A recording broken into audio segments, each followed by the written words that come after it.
Think forward. Think Research Channel.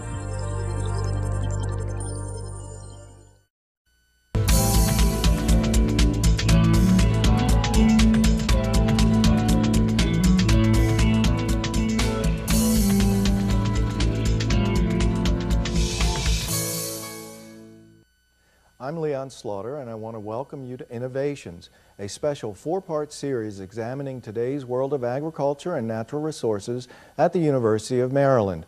On today's episode, we are going to concentrate on equine studies, or the study of horses.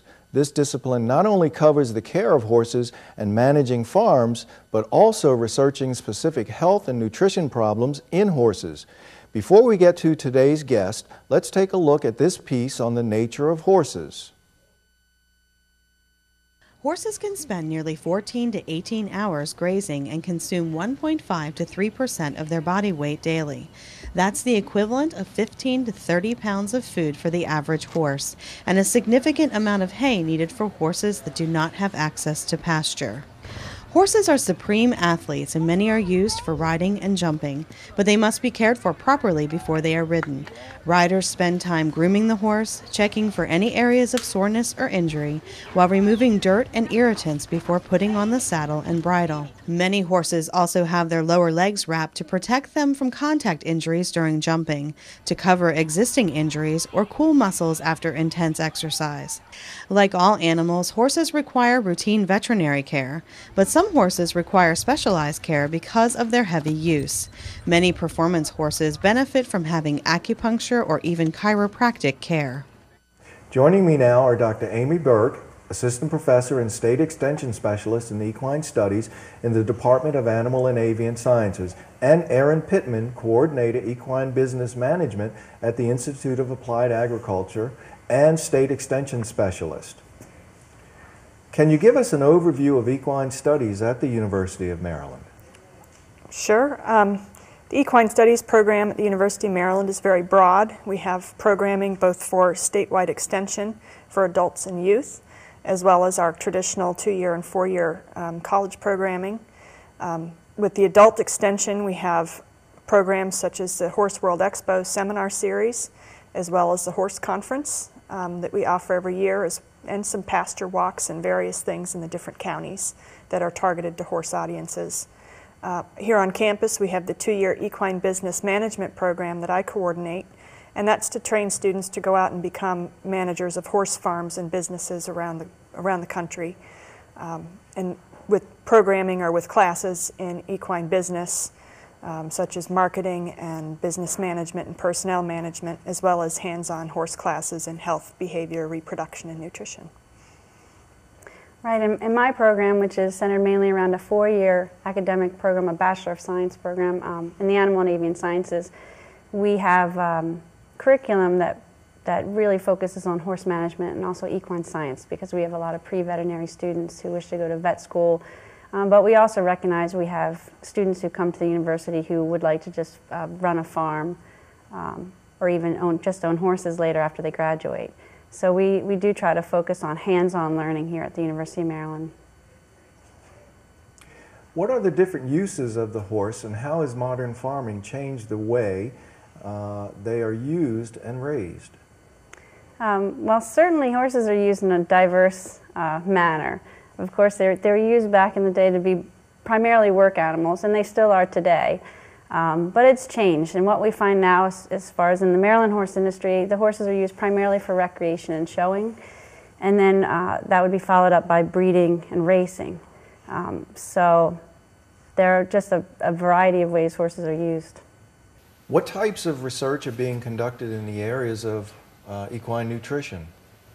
Well, when we rejuvenated our research program in 2004, we started mainly focusing on equine nutrition, and both Erin and I are equine nutritionists by training, and we definitely promote the use of forage in the horse's diet.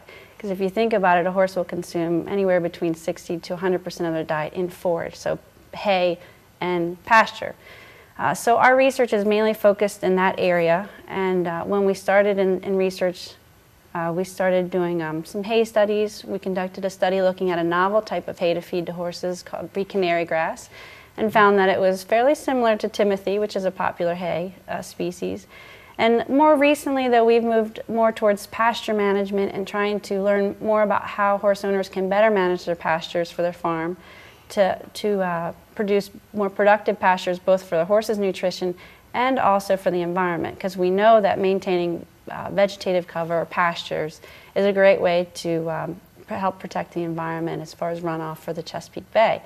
So our research of late has been focused on assessing the impact that horse farms have on the environment, and also how we can better educate horse farm owners how to adopt these management practices that will help reduce their farm's environmental impact. Things like mowing, weed control, overseeding their pastures so they have more grass available for their horse. What else? Things like rotational grazing, controlling runoff on their farm. So these are all, very important things that horse farm owners need to know about when they run their farms. What types of research are being conducted in the area of health care? We don't do a whole lot in the area of health care research here at the University of Maryland, because neither Dr. Burk or I are veterinarians, but she did some of her equine nutrition research looking at insulin resistance, which is definitely a problem in horses. Mm-hmm. Yeah, we find that, people love to own horses, but in today's world, they don't have enough time to ride them. So they seem to overfeed their horses, and the horses are getting larger and larger, big boned, I guess, but they are becoming a little fleshy. So we did look at a study trying to figure out at what level of fatness does a horse's metabolism change such that it predisposes them to some problems like laminitis, which is a condition of the foot that can be very painful and even cause death in the horse. So it's very serious. So we did a study there, and we're pretty sure with our study and studies by other universities that we know that around what level of fatness a horse should get to before they should really start having some serious problems. How are holistic medicines like acupuncture and chiropractic care being used on horses? They're actually really gaining in popularity. There are even some vet schools out there that are offering programming that allow their veterinarians to become certified acupuncturists and chiropractors. And a lot of horse owners really like to use acupuncture and chiropractic. Acupuncture particularly has a lot of diagnostic use where if you can't find where your horse is lame, having an acupuncturist vet out to look at your horse, or a certified acupuncturist who is not a vet, can help kind of narrow down where that horse is experiencing pain. And then acupuncture can be used to treat that horse so that they're more comfortable. Same thing with chiropractic. And you see a lot of it being used because the way we are using horses today, like Dr. Burk said, has changed. They're not being used as much as work animals in pulling plows, but they are being used to be ridden. They jump, they gallop, and that does put a lot of wear and tear on their body. And the acupuncture and chiropractic can really boost their health status and make them feel much more comfortable.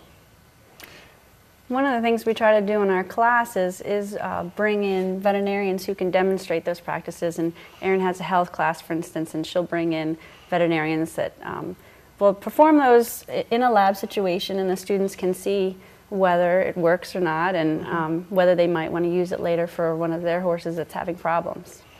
And I can say most of my students come in as skeptics, thinking that acupuncture and chiropractic probably are not as effective as they really are, and they all leave with a different opinion after seeing the demonstration.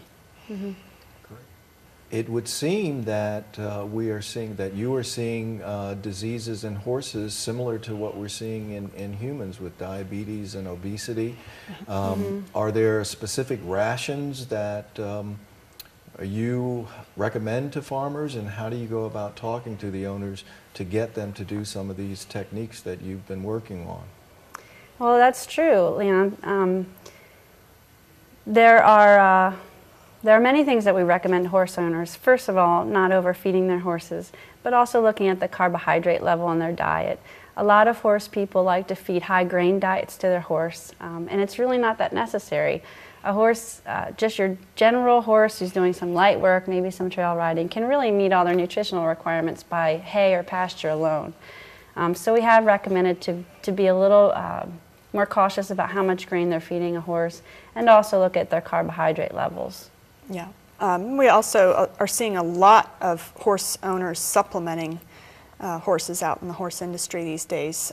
Dr. Burk was involved in a study at Rutgers University, with Rutgers University, and horses in some cases are receiving 6 and 7 supplements, dietary supplements in their diets, and they may not all be necessary or useful, and in some cases can actually be dangerous to over-supplement horses. So trying to help horse owners streamline their feeding programs and simplify it to make it both cheaper and healthier for the horse. Yeah, I will have to add that Erin and I think the message that we try to send to the students and the youth and adult is keep it simple, Yeah. Stick to the forages, and if you do have to feed grain, everything in moderation, feed in moderation. I note that you have a number of horses at the UM campus. Do they stay there permanently, or do they move in and out and go to different places? They live there permanently. We have currently 7 horses, and it fluctuates usually between 7 and 8. They do come as donations, so we're very grateful when we get these donations of really nice horses. And they serve a purpose for teaching our students how to do lots of different things, ranging from learning how to bandage horses or vaccinate and that sort of thing, as well as serving a purpose for the equestrian club. Mm-hmm. Yes, this past week we were learning about the equine skeleton, and our students were out there with chalk drawing the skeleton on the horse. And our horses are very well behaved. They stand there, so that they're great teaching animals. They really are part of our program as far as helping us have this program be as successful as it is. And we're really lucky because if a lot of other equine programs, if you want to actually use the horses, you have to leave the campus. And with us, it's just a walk down the hill or across the street, and they're right there, so it's very convenient. Well, I want to thank you both, Amy and Erin, for being with us today. And we are going to take a short break. When we come back, a look at what it takes to be an equine studies student.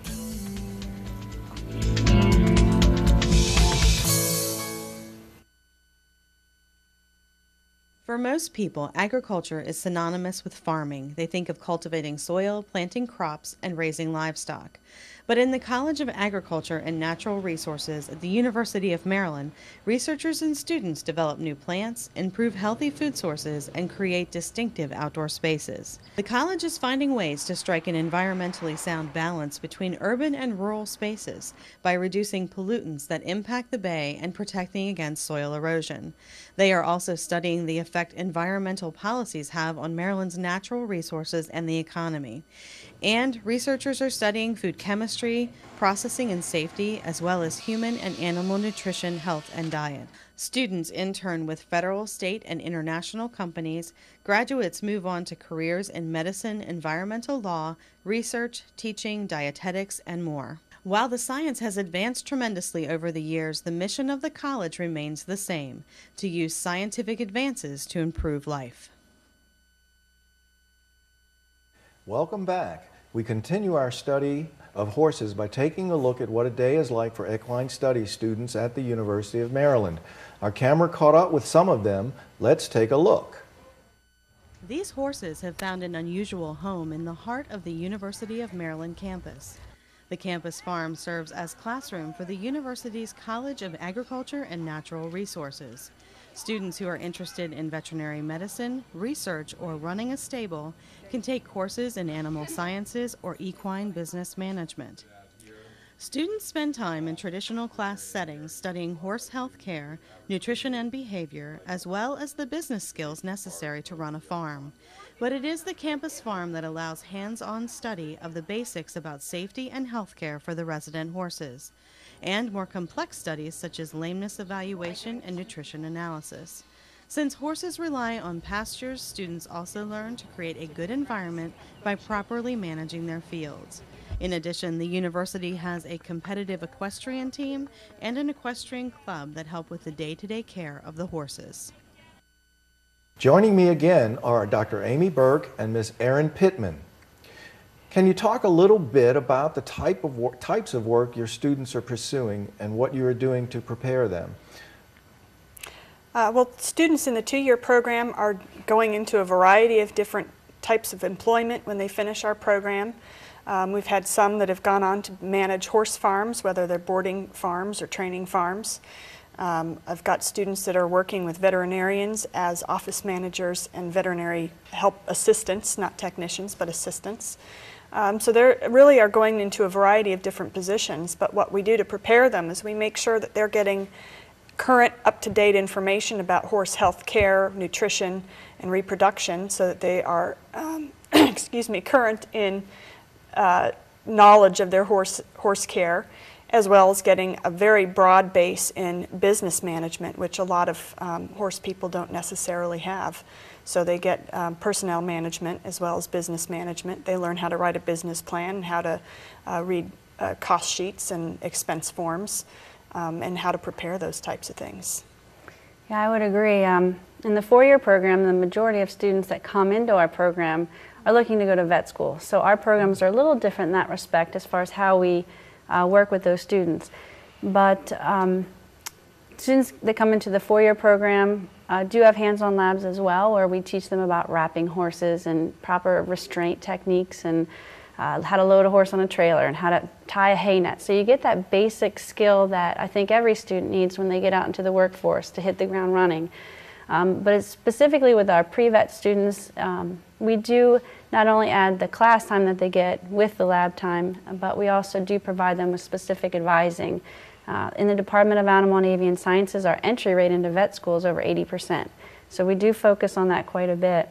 Also, in our upper level equine classes, our students are exposed to research papers where they have to read the paper, write a summary about the paper, tell me what they liked and didn't like, how they might recommend that the researcher maybe improve how they conducted the study. So they really get exposed to critical thinking as well. And I think that's important for when they go on. So the students in the four-year program not only go into vet school, they may go back to run their family farm. They may, like I mentioned earlier, just own a horse.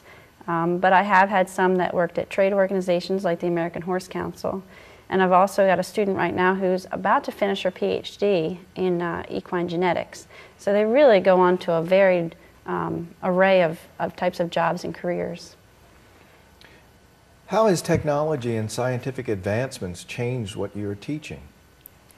I think what we're teaching changes every year because of scientific advancements and new information that comes out about diseases and different areas of health care around horses. So every year what we teach changes based on science. But also, for instance, I teach a course distance as a distance education. So technology allows me to record my lecture as I'm speaking, and students can either participate live from an off-campus location, or they can come back later and listen to that lecture at another time. Mm-hmm. Yeah, and one of the things I use in my courses is 3D software that allows the students to manipulate the gastrointestinal tract. They can turn it around, they can remove parts, they can see into it further. There's also 3D software on equine dentistry, which shows how teeth grow throughout the lifetime of a horse. So the technology out there is amazing, and we do try to incorporate that into our courses every day. What benefits do those pursuing hands-on careers gain from the education? Well, students in the Institute of Applied Agriculture who are pursuing a 2-year certificate in equine business management are required to do an internship as part of their education. And I think that's something that's really unique about an equine program. The internship can be, I usually make sure that it's at a farm that's similar to what they would like to do when they graduate. So if they are interested in going into reproduction, they work on a breeding farm. If they want to work in journalism, they go work for a magazine. I mean, it's very specific about what they're going to do when they graduate, and that really gives them a boost in the community, the equestrian community, when they're done. And most of my students do get a job offer from the farm that they work at when they're finished. Yeah, I would agree. I think it's very important to offer the hands-on opportunities for students, and we have that on campus, and we also have that at our research unit. So we do have students that participate in research studies, and they help us very carefully weigh out the amount of hay or grain a horse is given, and even weigh out what comes out on the other end. And that's part of nutrition research, right? But we do expose them to that, and I think it gives a student an idea where they want to go. You know, they hear a lot about getting involved in research, but do they like it? So they come to us and they see whether they like it or not. Same thing with the campus farm. We've had students who have come from urban backgrounds. They've never really experienced caring for animals, and we give that exposure to them, and usually they just thrive and love it here. These research opportunities and these internship opportunities, are they required for the students, or are these voluntary? How do the students find these? Well, Erin mentioned the Institute. It is required for her students. In the four-year program, it is not required, but it is, it's something that we really encourage the students to do. And in the Maryland horse industry, we've had a lot of farms that have shown interest in having our students at their farm. So it's been a great relationship in that respect, that people really want our students at their farm for internships. As far as the research opportunities, when we get an opportunity, we send an email out to the students and say, hey, here it is.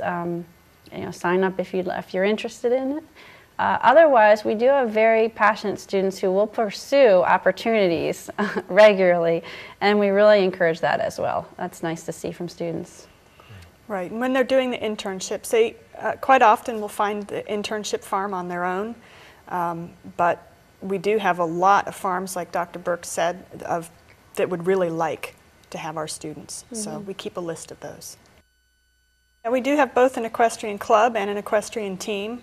The equestrian team is located off campus. They practice out of Weradaka, which is a horse farm about 45 minutes away in Sunshine, Maryland. And they do compete in intercollegiate horse show association. So if you're interested in becoming more involved in competition, mostly hunt seat equitation, that is an option for students coming to the University of Maryland. And the equestrian club is actually a student organization that has both the club aspect, so people join the club just to be around other people who like horses, and then they have a horse care and riding aspect to it. So they use the Department of Animal and Avian Sciences horses that are on campus, and they run their own riding program, so students get to take lessons while they're here. But the other neat thing about that is they get to give lessons too. So it's unique in that not a lot of people out in the industry get to give lessons and really practice and hone in on their instruction skills as much as our students do with the club.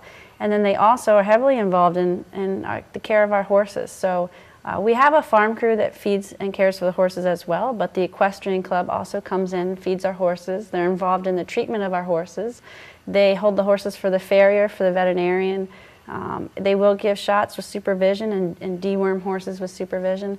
So they really, really get into the barn and help us keep the barn running, really, and keep our horses healthy, as well as that social aspect of being around other people that just like to talk about horses. Oh, okay. Right, and they do have in-house shows, at least one per semester. So they'll have usually at the end of the fall semester a dressage show. Maybe that's the summer. And then on Ag Day or Maryland Day, in April, they have a pretty big show, and we actually get quite a few people come and watch that just as a spectator sport. But it's all with club horses and students in the club at different levels, and they really have a fun time with that. Well, do you have to be an animal sciences or equine student major in order to work with the equestrian club? Not at all. We have majors in journalism and engineering. They're grad students. The equestrian club is even open to faculty and staff if they really want to join. We haven't had many faculty and staff on the equestrian club, but anybody can join either the club or the team. Thank you. I want to thank all of my guests for joining us today. If you want more information about the University of Maryland College of Agriculture and Natural Resources, contact us at 301-405-2072 or visit us at the web at agnr.umd.edu. Join us for other episodes highlighting agricultural studies, gardening, nutrition, and food safety. I'm Leon Slaughter. Thank you for watching.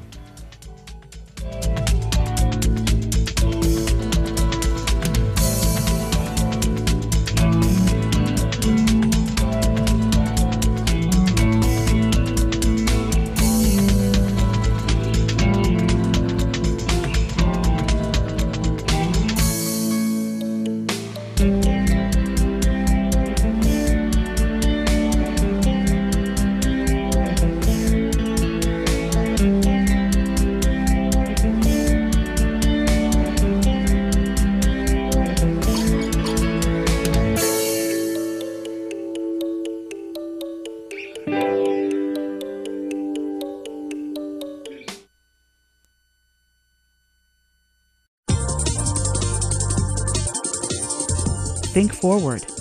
Think Research Channel.